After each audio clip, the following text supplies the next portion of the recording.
I recently made a video talking about what I hate about gacha games. Well, certainly, this made some people very upset, like very upset. Today we do the opposite and talk about the reasons what made me fall in love with them in the first place. But keep in mind, anything I love about gacha can be stuff you hate, and the other way around. So feel free to vocalize your disagreement in the comments, but I request you to keep it at least civil there, otherwise I might feel forced to trash talk your waifu. With that out of the way, let's start with what I love about gacha games. The first mechanic I am a big fan of, and pretty much every gacha game has, is their energy system. While I am aware the origin of this mechanic is very likely from Facebook, more specifically Farmville, you might not know what its purpose is. Games only add this to limit the progress a person can make in one day, keeping the player interested in their game, preventing them from rushing through the content, and eventually leading the daily stamina consumption to be a habit of their daily routine. This makes you play the game for a lot longer than you would usually have played it for. Despite this, I still love this mechanic. Why? The reason is I do have a life outside of gaming. I am a very competitive gamer, and I want to be as efficient as I can in any game I play. When Lost Ark came out, I played it for 150 hours in the first month. This because I want to do as much daily progress as possible to not fall back. I am easily addicted to games that I enjoy, and this is no different for gacha games. For gacha, it doesn't matter how unemployed anyone else is. You make about the same progress as anyone else. Even players that whale mostly do it for pulls instead of progress. And at least for the well-designed gacha games, having the highest rarity characters doesn't speed up the progress you can make. Stages might get easier, but by understanding the game mechanics, most gachas allow you to progress regardless of how much money you have spent. By just understanding what the fuck you're even doing, you can clear most of its content. Some gachas like Arknights will even allow you to make faster progress by using low rarity characters instead of high rarity ones. The stamina system allows me to be competitive in an RPG without having to dedicate my entire life to it. And even though the intention of the stamina system is predatory and scummy at best, it grants me the ability to still be a gamer even when I'm traveling again. I'm just really busy with work. The next thing I love, I would like to start off as a hot take. The gacha mechanic is one of the best features any developer could add to their game. What I mean by that is that I truly believe we will get to see a day many different RPGs add this mechanic to their game even if they don't have in-game purchases. The beauty about it is that once you create an account and you do your first pulls, you have an account no one else has. The characters you get are random. The artifacts you get are random. Potential upgrades you get are random. It could be that you get the best damage dealer in the game in your first 5 minutes of playing. But what if you didn't get a good tank or a healer? What if you get the best healer, but you don't have a good damage dealer? How do you deal damage? That is a problem mainly apparent in gacha games. You will have issues no one else had. You will have to find solutions to problems no one else encountered. Every playthrough of a gacha game is unique, and if you create a new account, you will have a completely different experience than to the first time you played the game. The replayability is as good as in every roguelike game. Finding your own solutions on an account that only exists one time is one of the biggest reasons why I love gachas so much. If you ever got asked to help a friend beating a stage, you probably know how foreign it feels to play on an account that isn't yours. Characters you always use are not leveled. Characters you have never touched are maxed. I feel like this is something not many people think about, but this uniqueness is something that really makes gacha games worth playing for me. But not only does gacha create a shit ton of uniqueness to every account, but it also has another effect. One that I think adds so much to the enjoyment of those games. In every game, if you want something, you work for it and in a few hours you will most likely get it. Be it a weapon, a character or armor. By investing time into it, you will be guaranteed to get it. As for gacha, this is not the case. While I despise weapon and armor banner, wanting a character but having no guarantee of getting them is something very hard to explain why it is a good thing. If you are like me, the first thing you do when starting a new gacha is checking out their characters. Once you spot someone you like, your goal is to get them. While maybe there is a dedicated banner for them, you might end up unlucky and fail to get them. In that moment, it absolutely sucks, but by continuing playing the game, failing to get the characters for days, weeks, months, or even years, this is probably one of the toughest feelings ever when playing a game. But the joy of finally pulling the JPEG you have waited for months is a feeling no other type of game can give you.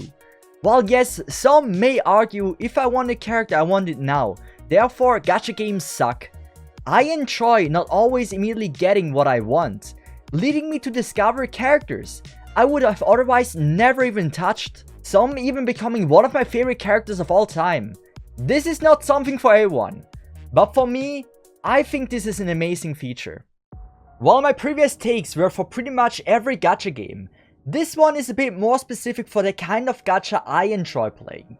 Most of the gacha games I play are puzzle or brain games, instead of fast action games like Genshin or Punishing Grey Raven. Be it a card-based gacha or a tower defense gacha, a stage is pretty much a puzzle where you have to find your own solution to the problem.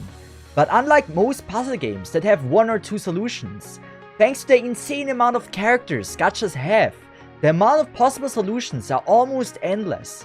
While you can beat stages with basic strategies like stalling, brute force, buff and debuff, there is always character combinations that are completely unique that no other game has.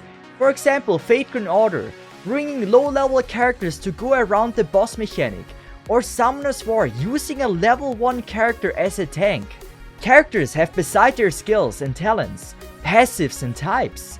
The only thing limiting you, what you can't do, is your own imagination and lack of game knowledge. The broadness of different strategies and knowledge checks is on par, if not beyond, most MMORPGs. Let's start talking about marketing. The advantage of being into a gacha game is not just that you can play a game for free. Outside of the game, there is so much going on, be it from various different kind of contests like art contests, cosplay, memes, dormitory and so on and on. But a gacha game usually has also amazing PVs, trailers, animations, music, collaborations, and even sometimes an entire anime adaptation. For example, Arknights and Esselane already have gotten an entire anime adaptation, but Genshin is also getting one very soon. As for Honkai Impact 3, I completely stopped playing it, but every time they release an animation, you can bet that I'm gonna watch it, because their animations are so amazing. Even if you have no context anymore to what is happening in the game, they are so pleasant to watch. Even if you have never played the game, you can enjoy the content that came from it. The best example of this by a non-gacha game is League of Legends. While I despise the gameplay, the music they created, the animations they made, the TV series Arcane was something I consider one of the best game-based content I've ever seen. The same goes for gachas. I don't know how many times I sat in the car with my friends and was the DJ with just Arknight's music. It's well known that gachas are a money sink, but the majority of successful gachas really give some outstanding content in return. For example, in Arknights, the ambient Synthesia is something so amazing to watch, or in Genshin the concerts, or most gacha games have anniversary streams which are always super high quality. Most of the time, if you spend money in a gacha game, you only do it for a JPEG. But the amazing thing is that it feels like some of that money returns in the form of like concerts or just events that the gacha game is organizing. I have already talked about the advantage of the stamina system, but I haven't mentioned the greatest advantage of gacha. While it can take up to an hour to do your daily grind, the greatest benefit for me is that you won't need a PC or a console to log into the game. Quite often I have downtime during my day where I don't really know what I want to do. Be it in the train or the bus or just the toilet, knowing I can just play my little side game during it feels a lot healthier for me than just doom scrolling through social media. Gacha game can be played anytime, anywhere, regardless of how busy you are. You can just place the phone on your desk and have it grind for you while you do your work. That's also the reason why I could never imagine playing gachas that don't have an auto mode, unless the non-auto grind is a matter of minutes. Gachas for me are side games, and most really do an outstanding job to be that. And what kind of video would that be if I would not be talking about one of the biggest reasons why gacha games are so famous in the first place? Gachas try to be appealing to as many people as possible. How do they do that? While gameplay is one major thing, what all gacha games have in common is that it's in their best interest to make amazing characters. I have seen quite a lot of different waifus for watching 1,000 to 2,000 different animes. Gacha games really do an outstanding job at making their characters not only good looking but also interesting. Thanks to this competitiveness to make the best waifus and husbandos, we got some very unique characters. This is also the reason why my previous video was my top 10 gacha waifus of all time. Obviously there are different reasons why to play a gacha game, but waifu collecting is one of the most well known one to play a gacha. I personally will never play a gacha where I don't like their waifus, but if one has some of the best waifus ever created, then even if the gameplay is at best mediocre, I will have a good time enjoying the media. I let you judge on the last take if it's a good or a bad one, mainly because it might just be a me thing. For most of the gacha games I played, like the good friend I am, I dragged my non-gambling friends into it. This eventually led me to have some of the best experiences I've had in gaming and life ever. You can not only compete with friends, but also be happy with them if they pull something, or they let you pull for them, and then you get them something that they always wanted. Being together in a group of friends, or just being in a Discord call, those moments are unforgettable. I know not everyone has friends that are as much into gachas as they might be, but those who have made similar experiences will most likely agree with that take. I'm aware that if I say I love the stamina system, for example, some of you might say, oh yeah, that's the thing I hate the most. So if you really disagree with something I mentioned in the video, then let me know in the comments. While I might not respond, I promise I do read every single comment. And while we're at this, I'm curious to know, what is your favorite thing about gacha games? But with that said, I hope you enjoyed today's video. And if you did, maybe consider leaving a like and maybe even subscribe. But with that, thank you so much for watching and have a nice one. Bye bye, Sai, have a good one and see ya.